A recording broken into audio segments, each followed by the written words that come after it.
Hi everybody, thanks for joining me as I continue to examine Mere Christianity by C.S. Lewis, the founding document, if you will, of modern Christian apologetics. In this video I'm going to begin looking at Book 3, which is subtitled Christian Behavior. In this video I'm going to examine chapters 1 through 6, which will be the first half of Book 3, and then in the subsequent video we'll look at chapters 7 through 12, the back half. We'll start with chapter 1 of Book 3, and it is titled The Three Parts of Morality. And let me just summarize before I analyze here. Lewis begins the chapter by saying that even though morals can sometimes seem like they're in place to stop us from having a good time, in reality they are the rules for running the human machine in the proper way. He returns to this metaphor of humanity, human beings as machines. And remember, he talked about how God is the proper fuel to run the human machine. Now he says that morals are sort of the rules for running the machine properly. He then draws a distinction between the concept of moral laws and moral ideals, saying that while moral perfection is an ideal in the sense that it can never be attained, it should not be confused with other things in life which we commonly call ideals, which are merely objects of personal fancy. And he says to call a person who is a man of upright morals a man of ideals is dangerous, because it suggests that the ideal of moral perfection is a matter of personal taste. And this, Lewis says, would be a disastrous mistake, that we need that object, that ideal of moral perfection to be striving towards. Lewis also cautions against thinking of oneself as someone special for striving to come closer to that moral ideal than others. He says that it is no better to expect congratulations for good morality than for getting a sum correct in a math calculation. And he says it would be idiotic not to try to do it right all the time. So you shouldn't expect a pat on the back when you make an effort to do the morally proper thing. That's what you should be doing anyway. It doesn't make sense to try to do anything else. And for this reason, he finds rules and obedience to be better words for describing morality than ideals or idealism. Lewis then describes two general ways, by his reckoning, in which humans can go wrong morally. And the first is in their interactions with each other, and then the second is in their own minds as the various aspects of their personalities interact with themselves. And he says, quote, "Think of humanity as a band playing a tune. Each player's individual instrument must be in tune, and also each must come in at the right moment so as to combine with all the others." But that leads to the question which Lewis addresses next, which is, what kind of music is the band supposed to be playing? To answer this, Lewis proposes a third function of morality. Besides being a guide for harmony among individuals in a society and within individuals themselves, morality also shows us what life as a whole is all about. It directs the tune that we are to play, as it were, to continue Lewis's metaphor. Now, Lewis says that modern society usually only pays very much attention to that first function of morality, the way we interact with each other in society, and that it ignores the other two. And he says, quote, "What is the good of drawing up on paper rules for social behavior if we know that, in fact, our greed, cowardice, ill temper, and self-conceit are going to prevent us from keeping them?" And Lewis stresses that improving society is very important, that we should not ignore that first function of morality. But ultimately that is futile if the character of the individuals that make up our society is not also improved. And on this he says, quote, "You cannot make man good by law, and without good men you cannot have a good society. That is why we must go on to think of the second thing, of morality inside the individual." And the third function, the morality as sort of conducting the tune, providing life with purpose, is also important, Lewis adds, because what one believes about religion, whether or not one believes in immortality, for instance, will affect the tune that one plays. Christianity asserts that people live forever, which means according to Lewis, that individuals ultimately are more important than states or civilizations, since those institutions do not live forever, whereas individuals do. And Lewis connects this with the difference between totalitarianism and democracy. The state is secondary to the individual, according to C.S. Lewis's formulation of Christianity. Lewis says that it's this third function of morality, this purpose function, if you will, that brings out the most obvious differences between Christianity and other systems of morality, and that for the rest of the book he will be assuming the Christian point of view and looking at the world as if Christianity were true. So we can see we have yet another dose here of the moral argument. Lewis returns to this again and again and again. And I feel like I've been immersed or perhaps submerged in the moral argument since I started reading this book a few weeks ago, because so far it really is ultimately all that Lewis has talked about. I find it interesting that Lewis prefers to think of morality in terms of rules and obedience, since, as a few of you may have seen, I just posted a new video about the moral argument, inspired mostly by my work with this book recently. I actually posted it the day before I'm posting this one. And the main point of that video is that thinking of morality in terms of obedience and rules renders morality meaningless. And I think that we need to have reasons why given things are seen as right or wrong. So I prefer to think of morality, instead of in terms of rules and obedience, in terms of questions and answers. We ask moral questions, and then we struggle with ourselves and with our fellow people to figure out the answers to those moral questions. As for Lewis's divining of morality into three separate functions, I think I'll buy that. My quarrel with Lewis here is that he thinks morality is dictated from on high by his God, which means that to him, to Lewis, God is trying to conduct the tune that we play, to borrow his metaphor, whereas I think that we generate our own morality as individuals and collectively as communities and societies, and in that way we're able to sort of call our own tune. And I think that if we recognized and accepted that that is what morality truly is, and that's where it actually comes from within us, then it would be a lot easier for us to play a tune that more people would enjoy. And I don't know, does that make any sense at all, or have I completely fucked that metaphor to death? Chapter 2, the Cardinal Virtues. Lewis offers another way of dividing up morality rather than the three functions that he's just been discussing in Chapter 1. Morality can be thought of as consisting of 7 virtues. 4 cardinal virtues, which Lewis says all civilized people accept, and then 3 theological virtues, which only Christians really care about. And for this chapter, Lewis is going to handle only the 4 cardinal virtues, and he'll deal with the Christian virtues a bit later. And those 4 cardinal virtues are prudence, temperance, justice, and fortitude. Now, prudence, Lewis says, means taking the trouble to think out what you are doing and what is likely to come of it. Lewis mentions Christ's teaching that only those who are like children will enter the kingdom of heaven, because he says this comes up often when he brings up prudence as a cardinal virtue when he is speaking to people. But he says this only means that God wants us to have a child's heart. Lewis says that we must still have a grown-up's head, that Jesus, in saying you must be like a child before you enter the kingdom of heaven, was not Jesus preaching against prudence or common sense. Lewis says that God still loves people without much common sense all the same, but he wants every bit of intelligence and sense that we each have. And he says, quote, "Anyone who is honestly trying to be a Christian will soon find his intelligence being sharpened. One of the reasons it needs no special education to be a Christian is that Christianity is an education itself." So I was just thinking, maybe that's how he knows all of these things that he's been telling us about God. It's magic Christian education.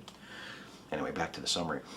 Temperance is the next virtue, and Lewis says that temperance is not applied in this context specifically to alcohol consumption. It is not synonymous with teetotalism, but rather taking the proper measure and no more than the proper measure of all pleasures, alcohol and everything else.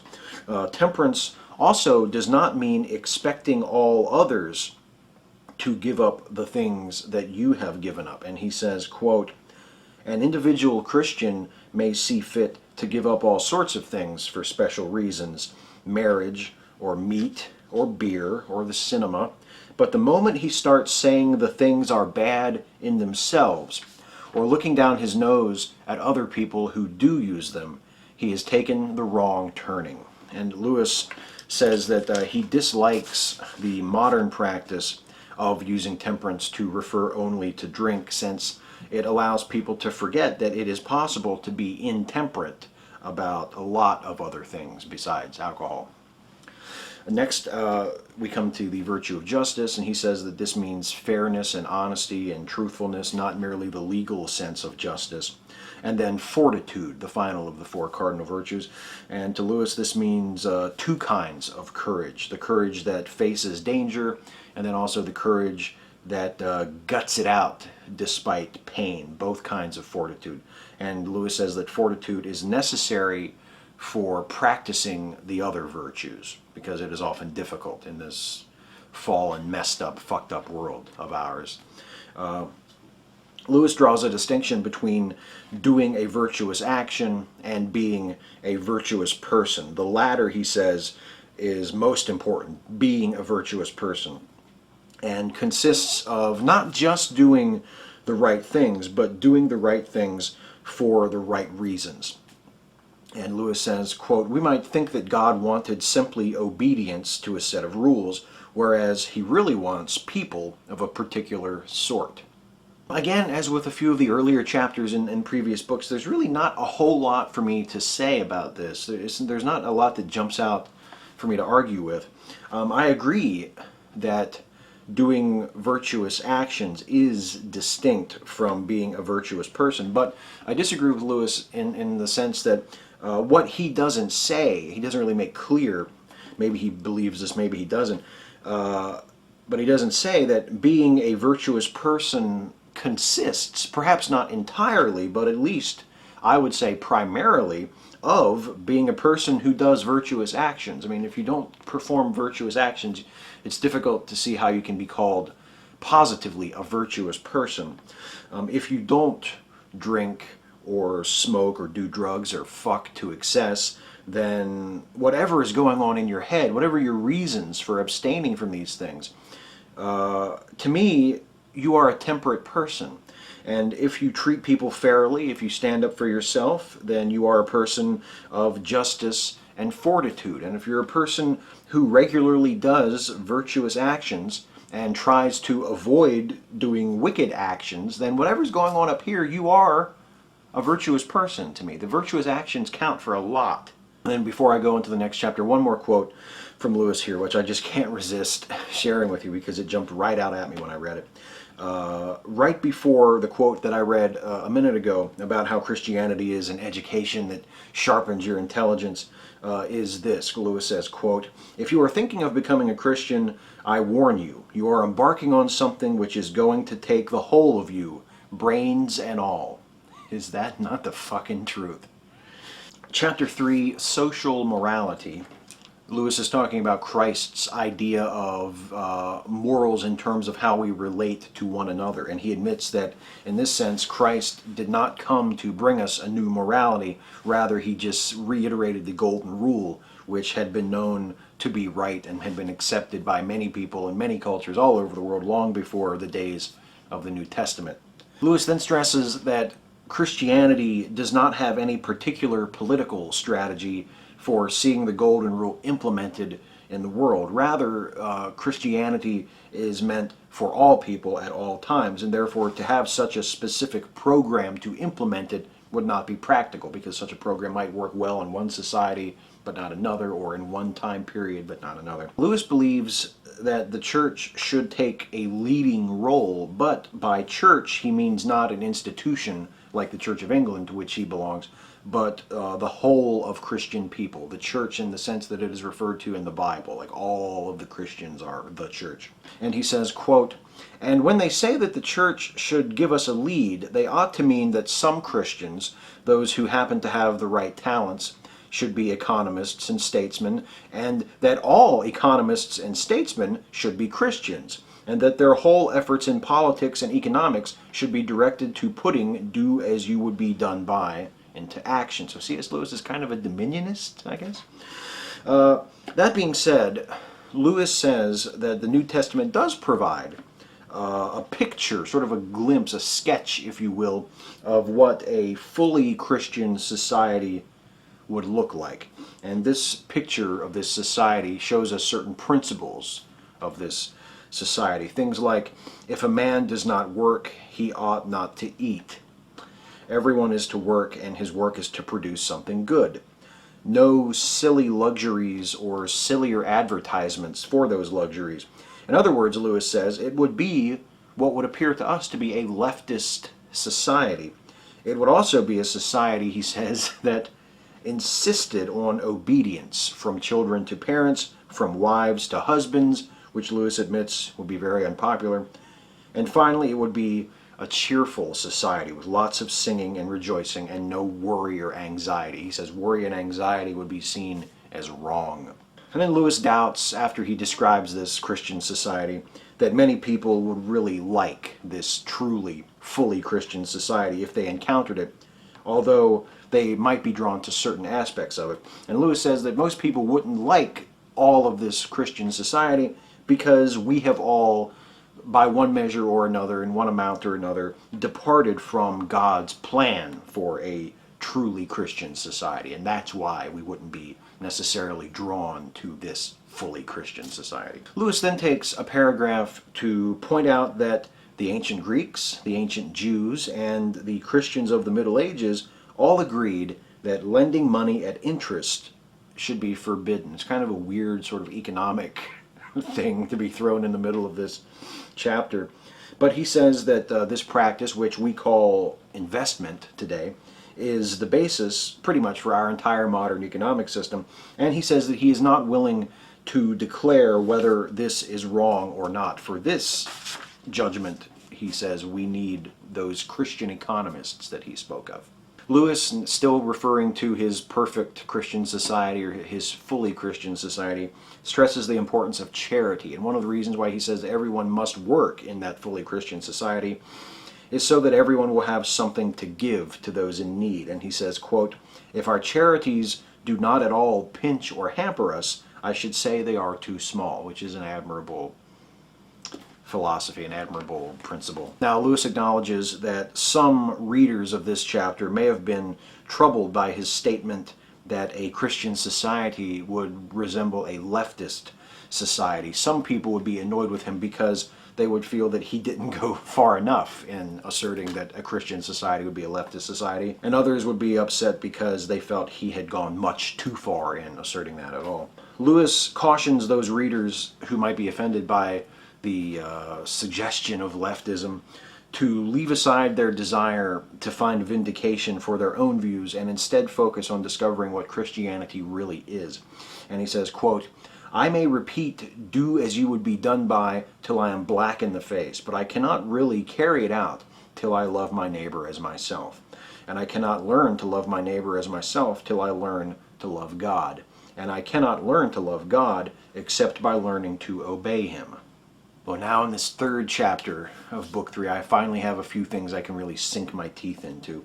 Lewis describes this fully Christian society, and then he admits that not everyone is going to like it. And then he explains that not everyone will like it because of our rebellion. He blames our not liking it on our rebellion from God, our rejection of godly principles, of the godly plan, our living apart from God's will. But that is complete horseshit. The reason why this fully Christian society described by Lewis doesn't sound very nice is because it's totalitarianism. It's interesting that in chapter 1 of book 3 here, Lewis mentions the difference between totalitarianism and democracy and how understanding Christianity can help you divine that difference. What is he describing here when he talks about this fully Christian society? He says, no passengers or parasites. If man does not work, he ought not eat. No silly luxuries, no putting on airs, obedience, and Lewis says also, quote, outward marks of respect will be expected to be given to properly appointed magistrates, compelled from everyone, in addition to the obedience to parents and to husbands. And not only obedience will be compulsory, but good cheer too. Good cheer will be a requirement from everybody in this society. There will be singing and rejoicing. There will be singing and rejoicing. There will be no worry or anxiety. Is this society that he's describing going to be led by Christ or by little Anthony Fremont from the Twilight Zone? What is this fully Christian society imagined by Lewis but totalitarianism? It's the most horrific nightmare of a dictatorship that can possibly be conceived. And he says that I detest the prospect of living in such a society, not because I'm a free man who wants to live among other free people in a free society, but because I've departed from God's plan. It's my fault. If only I were sufficiently Christian, I could see how God is really offering us a really sweet deal by designing this society of compulsory work, obedience, and love for us all to either live in or reject in favor of hell. No thank you. Fuck Lewis's fully Christian society, and fuck anyone, God or otherwise, who expects me to jump at the chance to live in it. Chapter 4, Morality and Psychoanalysis. Lewis considers what the Christian idea of a good man is. Before he gets too specific into this, he turns to the relationship between Christian morality and psychoanalysis. Lewis says that Sigmund Freud should be treated with respect when he is discussing matters in his field on which he is an expert, although his broader philosophy of the world betrays him as what Lewis calls an amateur on those matters beyond psychoanalysis. But as far as psychoanalysis itself goes, Lewis says we should respect Freud's opinion on that, and that it does not contradict Christianity at all. In fact, it actually overlaps with Christianity on several points, and Lewis says that he thinks everyone should know a little something about psychoanalysis. Lewis describes the two things involved in the making of a moral choice. There is the actual act of choosing, and then there are the feelings and the impulses which compete with each other in order to allow that choice to be made. And these feelings and impulses, Lewis says, can be divided further into two types, and they are normal or natural, and those are the ones that he says are common to all people, and then unnatural, which result from things that have gone wrong in a person's subconscious. For examples of natural impulses, Lewis cites fear of something truly dangerous. That would be a natural impulse. Or a man's desire for a woman. That would also be a natural impulse, according to Lewis. And as for an unnatural impulse, he cites an irrational fear of cats or spiders, or, quote, the perverted desire of a man for a man. That would be another unnatural desire, according to C.S. Lewis. Psychoanalysis works to remove these unnatural impulses so that the mind can think clearer, to provide better raw material from which these moral choices can be made. Morality, then, once the choice is made, or once the raw material for the choice has been purified, morality is concerned then with the choices themselves. Psychoanalysts can rid the mind of doodahs, as Lewis calls them, that can result in these unnatural impulses and affect our choices. But they can't repair the moral failings that result when we make bad moral choices. Only morality can help us to make the right choice. But Lewis does not call these unnatural impulses sin. He calls them a disease, and he says that God does not judge people for them. Rather, God judges people for their moral choices. Lewis doesn't like to view morality as God making a bargain with us to reward us for following his rules or punish us for breaking his rules. Rather, with each moral choice that we make, Lewis says we transform ourselves, our true selves, our central selves, bit by bit. And with each choice and each little bit of transformation, we are moving either toward harmony with God or away from God into a state that Lewis calls a state of war and hatred with God. And that's when we make the poor moral choices. And looking at morality this way helps to explain to Lewis how Christians can simultaneously believe that sinful thoughts are as bad as sinful actions, and yet also be ready to accept that a murderer can be saved at the last minute of his life through sincere repentance. Lewis says, quote, "One man may be so placed that his anger sheds the blood of thousands, and another so placed that however angry he gets, he will only be laughed at. But the little mark on the soul may be much the same in both." It's a bit like, although Lewis's view is a little more complex than this, but it's a bit like the old saying that not only are all people equal in God's eyes, but all sins are equal in God's eyes, which never really struck me as particularly fair or rational. And then Lewis closes this chapter by asserting that the further we go in that right moral direction, the more we evolve toward harmony with God, the more we grow in knowledge. He says, quote, "Good people know about good and evil. Bad people do not know about either." Well, after I let him have it for the Christian society nonsense in the last chapter, now here we are back to much milder stuff. If you remove the reliance on Christianity and the insistence that Christian morality is the true morality, there's really not much for me to argue with Lewis here. I'm fine with psychoanalysis. I think that it helps people. I think that it can help people to overcome their irrational fears and their destructive impulses and help people to see the world in a more clear-headed way. And you know, good on Lewis for arguing in favor of it. Obviously, he was not a Scientologist. The reference to, quote, "the perverted desire of a man for a man" was disappointing, but not really atypical for the time in which Lewis was writing, and sadly not atypical for a Christian of our present time either. And then Lewis's bit about how God judges us for the moral choices we make, not for the unnatural impulses we've accumulated like so many thetans.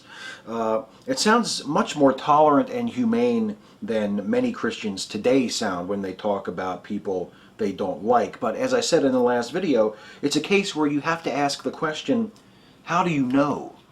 Because Lewis is speaking with a great deal of intimate knowledge about the mind and the will and the expectations of this God of his, and I know that not all of this shit is in the Bible. Lewis's version of God, like the various versions of God, the myriad versions of God that most Christians believe in, come just as much from here as they come from in here. Chapter 5, Sexual Morality.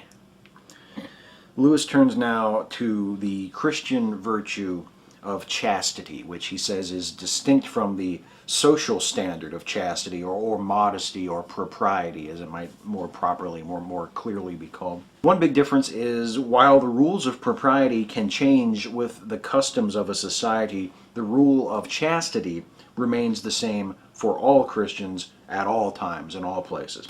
A person may cross the bounds of propriety in their society without necessarily being unchaste. According to Lewis, they only violate the rule of chastity if they do so in order to excite lust in themselves or others.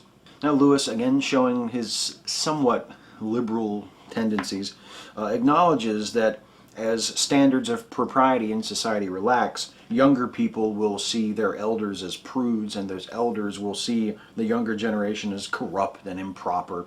And Lewis doesn't think that either judgment from either generation is fair, and he advises, quote, "A real desire to believe all the good you can of others and to make others as comfortable as you can will solve most of the problems." Again, a very understanding attitude, alien to much of modern American Christianity. Chastity is the most unpopular of all Christian virtues, Lewis says, because there is just no getting around it. Quote, either marriage with complete faithfulness to your partner or else total abstinence. There you have it. Christian chastity. Lewis goes on to explain why chastity is a good thing. He says that sex, biologically speaking, exists for the purpose of procreation, and that if every young man had sex whenever he wanted to, and every sex act produced a baby, then overpopulation would soon be a very big problem. You know, every guy would be the father of 10 different children by 10 different girls. The sexual appetite, Lewis says, is in excess of its function, and therefore it has to be curbed by something, and that something is this principle of chastity, this virtue of chastity. Speaking of appetites, Lewis compares appetite for sex to appetite for food, but he claims that the food instinct is not nearly so vulnerable to perversion as the sex instinct. Few people feel compelled to eat things that are not food, he says, but comparatively many feel compelled to engage in what he describes as warped sex behaviors. And while Lewis insists that sex and sexual pleasure are not bad in and of themselves, and that Christianity does not hold them to be inherently sinful, he also criticizes what he calls the contemporary propaganda for lust. Quote, poster after poster, film after film, novel after novel associate the idea of sexual indulgence with the ideas of health, normality, youth, frankness, and good humor. Now, this association is a lie. Lewis argues that to surrender to all of our sexual desires whenever we feel them would lead to chaos. There must be a set of principles by which we lead our lives and according to which we conduct ourselves. We cannot simply just follow our dicks around or our clitorises around. He admits that the Christian principles of chastity are stricter than many other such principles, but he also reminds us that Christians get help from God in maintaining their chastity. And God may not always provide as much help for us as we would like, and we will, of course, occasionally fall short of the standard of chastity, but when this happens, we must pick ourselves up, ask for forgiveness for our lapse, and then try again. And that actually this process of learning to ask for forgiveness and get up and try again is what teaches us to be dependent on God, which is even more important than practicing chastity or the other virtues. And Lewis closes the chapter by asserting that despite his devoting an entire chapter to the subject, sexuality and chastity are not of central importance to Christianity. He says, quote, if anyone thinks that Christians regard unchastity as the supreme vice, he is quite wrong. The sins of the flesh are bad, but they are the least bad of all sins. All the worst pleasures are purely spiritual. The pleasure of putting other people in the wrong, of bossing and patronizing and spoiling sport and backbiting, the pleasures of power, of hatred.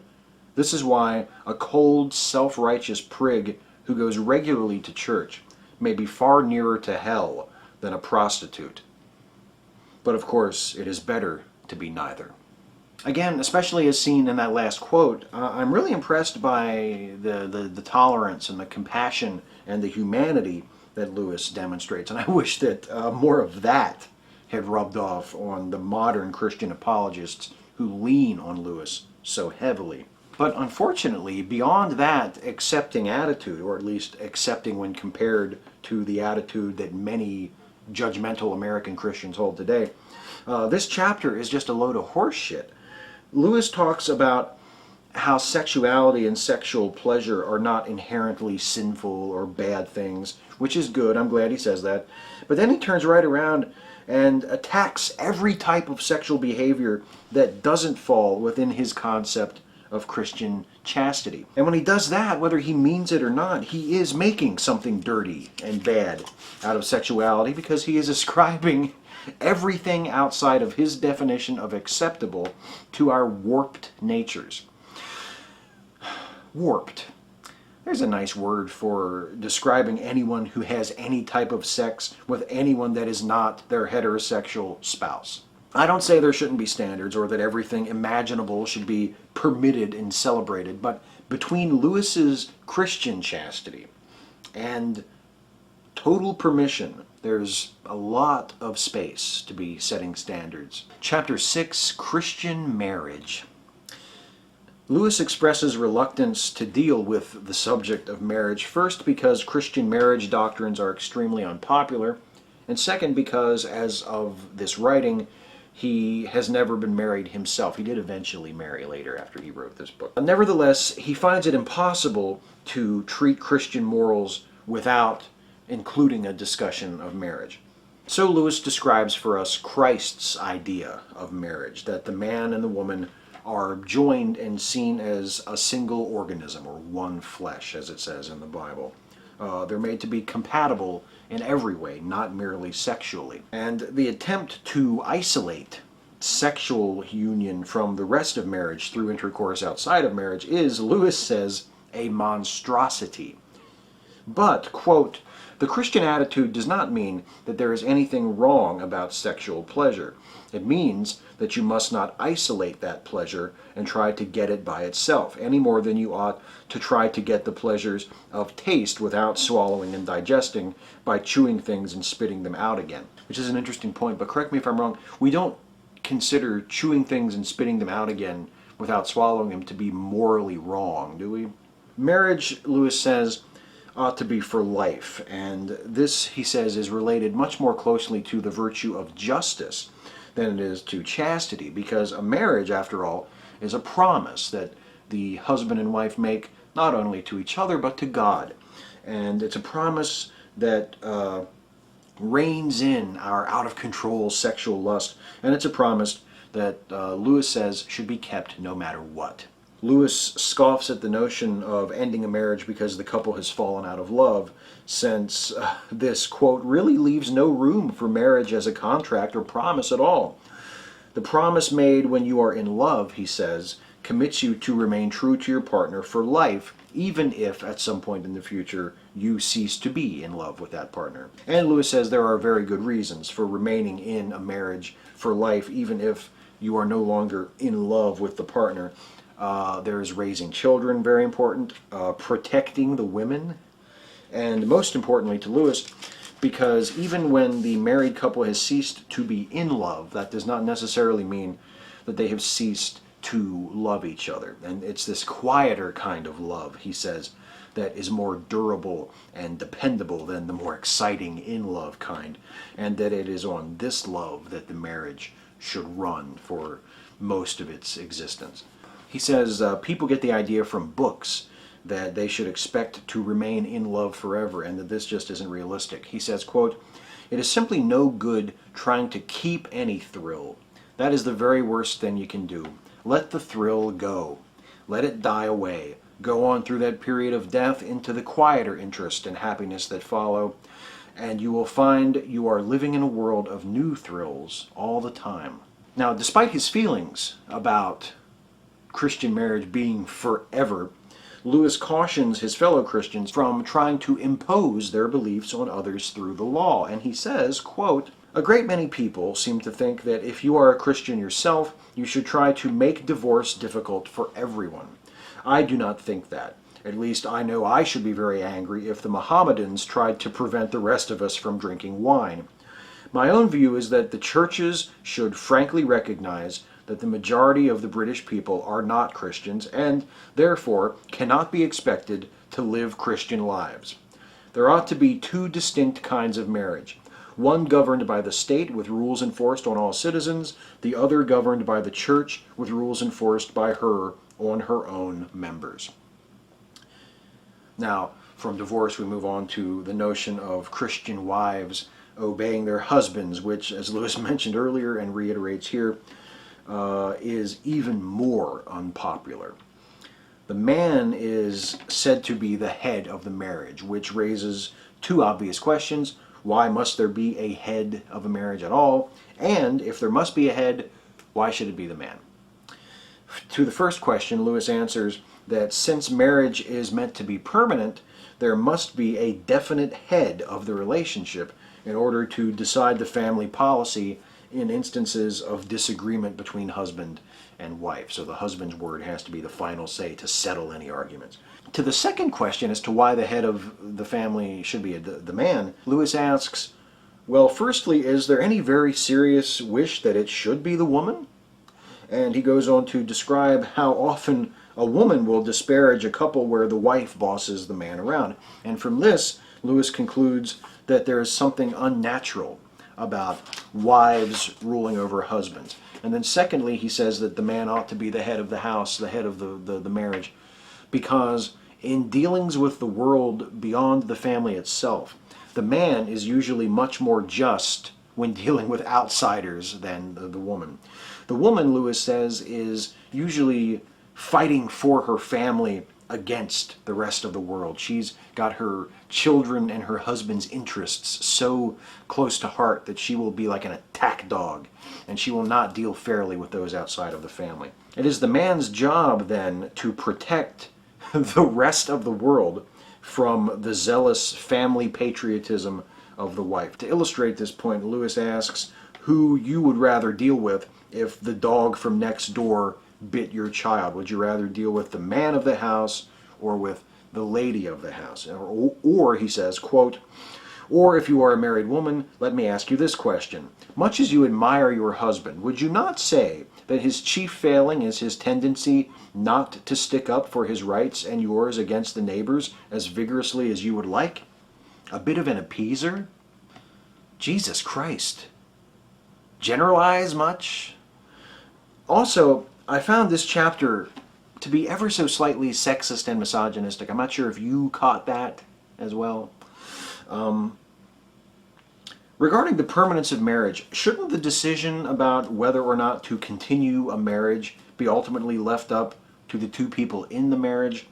Is it really the business of the church or anyone else outside of the marriage, outside of the couple and perhaps their children?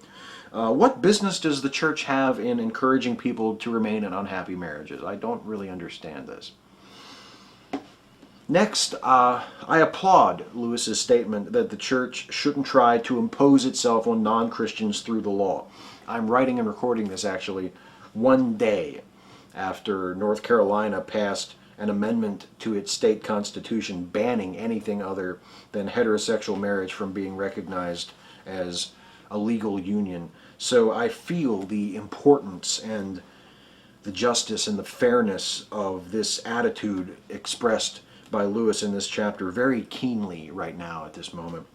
And again, I wish that this had rubbed off on the modern Christians who take their cues from Lewis. Maybe they just forgot that that was in here. And yet, as I applaud Lewis for that attitude, I must also absolutely reject this condescending, sexist, and insulting justification for the old wives obey your husbands injunction.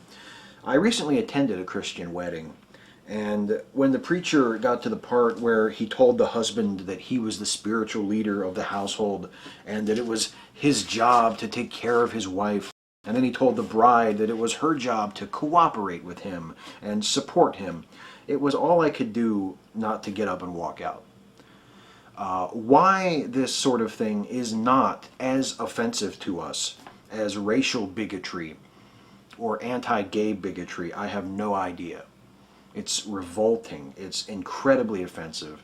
And then this bullshit justification that the wives are just so devoted to their children that if the husband doesn't hold them back, look out, world. Could he possibly be more paternalistic and patronizing? What about the radical notion that husbands and wives are equals and that they resolve conflicts by talking to each other like grown-ups? That's how my wife and I's marriage is. That's how the marriages of our closest friends are. There is no head of the marriage. They're equals, and they work shit out if there's a disagreement. It's what grown-ups do. It's called reaching a compromise. It's called having an argument. Lewis says of the need for there to be a head in the marriage, quote, you cannot have a permanent association without a constitution. And it just so happens that the constitution of a Christian marriage establishes that the husband always gets his way. And to think that this garbage, this absolute bigoted nonsense, came from the pen of a generally intelligent and rational man. It's horrendously offensive. And the sooner we rid ourselves of attitudes like these, the better off we will all be. Well, that's not a very pleasant note to end on, but that is nevertheless where I'm going to stop for this video. That's the halfway point of Book 3. Next time I'll be back continuing to look at Book 3, Christian Behavior, and I will be examining the second half of the book, chapters 7 through 12. I'll see you for that. As always, thank you so much for watching.